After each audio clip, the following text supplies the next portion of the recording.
భోగాపురంలో విమానాల ల్యాండింగ్ తో ఉత్తరాంధ్ర రూపురేఖలు మారబోతున్నాయని కేంద్ర మంత్రి రామ్మోహన్ నాయుడు తెలిపారు. భోగాపురం విమానాశ్రయంలో తొలి విమానం ల్యాండ్ అయింది.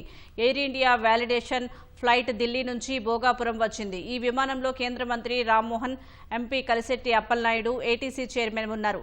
అత్యాధునిక టెక్నాలజీతో భోగాపురం విమానాశ్రయాన్ని నిర్మిస్తున్నారు. 96% ప్రాజెక్టు నిర్మాణమైనట్లు జీఎంఆర్ సంస్థ తెలిపింది.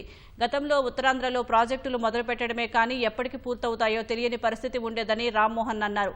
విమర్శలకు సమాధానంగా భోగాపురం విమానాశ్రయ పనులు యుద్ధ ప్రాతిపదికన పూర్తి చేస్తున్నట్లు చెప్పారు.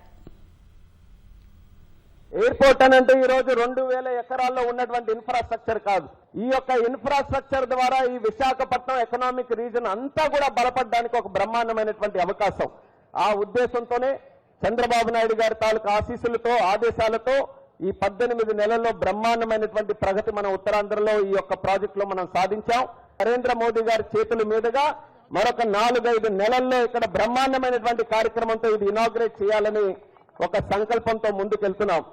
టెస్ట్ ఫ్లైట్ ఈ రోజు చూశారు. ఈ యొక్క టెస్ట్ ఫ్లైట్ ల్యాండ్ అయిందనంటే దీనికి సంకేతం ఏంటంటే ప్రాజెక్టు లాస్ట్ దశలో అన్ని కూడా పూర్తి చేసుకునే సమయంలో ఉన్నామనే సంకేతం. చాలా ఎమోషనల్ మూమెంట్ ఇది మనందరికీ కూడా. ఉత్తరాంధ్రలో ఎప్పుడు ప్రాజెక్టులు మొదలు పెట్టడమే కానీ ఎప్పుడు పూర్తవుతాయో ఎవరికి తెలియదు అన్నట్టుగా ఉండింది. వాళ్ళందరికీ కూడా సమాధానం ఈ అల్లూరి సీతారామరాజు ఇంటర్నేషనల్ ఎయిర్పోర్ట్ అని తెలియజేసుకుంటున్నాను. రేపు భవిష్యత్తులో ఉత్తరాంధ్ర తాలూకా రూపురేఖలు మారబోతున్నాయి.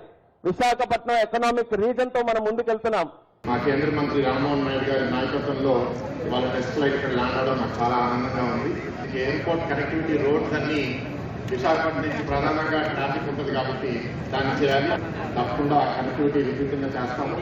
And Bhogapuram international airport Visakhapatnam, Srikakulam, Vizianagaram కాకుండా ఇతర రాష్ట్రాలకు కూడా, ఛత్తీస్గఢ్, ఒడిశాకు కూడా చాలా అందుబాటులో రాబోతున్నాయి. So we are very happy. ఈ రోజు పండుగ వాతావరణం చూస్తుంటే ఆనందం కలుగుతుంది. ఈ రోజు ఒకప్పుడు భోగాపురానికి, రేపు రానున్న భోగాపురానికి ప్రపంచ పట్టణంలో ఒక భోగాపురం స్థానం రాబోతుంది. దానికి బ్యాక్బోన్ అయిన గౌరవనీయులు మన ముఖ్యమంత్రి చంద్రబాబు నాయుడు గారికి, ఈ ఉత్తరాంధ్ర ప్రధానితో మనస్ఫూర్తిగా వారికి కృతజ్ఞతలు తెలియజేసుకుంటూ, ఆనాడు విమాన శాఖ మంత్రి పూసపాటి అశోక్ రాజు గారు, ఈనాడు కిదిరాపు రామ్మోహన్ నాయుడు గారు సమన్వయంతో ఈ రోజు వారి చొరవతో గౌరవ ముఖ్యమంత్రి చంద్రబాబు నాయుడు గారి సహాయ సహకారాలతో ఈరోజు భోగాపురం